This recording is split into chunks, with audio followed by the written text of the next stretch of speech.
Tumeelekezwa katika ilani ufugaji wetu uwe wa kisasa, uwe wa kibiashara na uwe wa tija. Mimi niwaombe mambo matatu. La kwanza, tafiti zenu zielekezwe katika kuongeza thamani ya mazao ya mifugo na hasa katika kuuza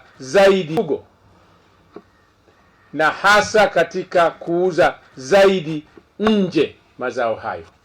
Kuongeza mauzo yetu ya nyama nje ya nchi kutoka tani 14,000 kwa sasa hadi tani 50,000 ifikapo mwaka 2030. Eneo la pili ninalowaomba mjikite sana ni eneo la tafiti zinazohusu uhimilivu wa nchi yetu na mabadiliko ya tabia nchi. Na mimi nasisitiza eneo la malisho na maji.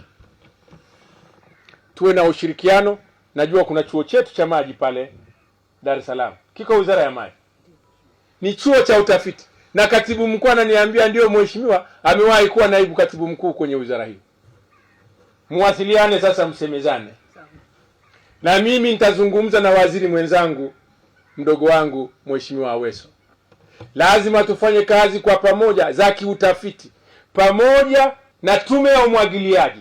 La tatu ni mkakati wa kuendeleza sekta ya ufugaji wa kuku.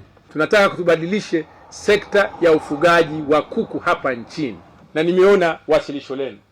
Lakini isibaki Nalindele ina kuku, anaweza kataga mayai kama tuone, tuwafate wafugaji.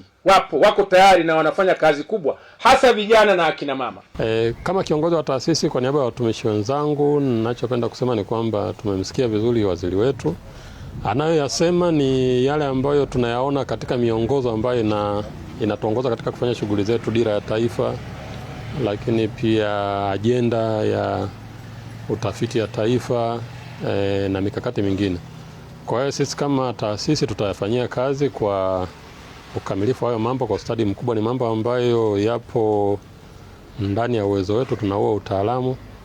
Basi tutahakikisha tunafanya hivyo ili basi malengo ya wizara, malengo ya taasisi, lakini na juhudi za wizara, juhudi za Mheshimiwa Rais ziweze kutimia, lengo kuu likiwa ni kumnufaisha mfugaji, kuongeza tija, lakini kuongeza kipato chake, kipato cha sekta na pato la taifa kwa ujumla.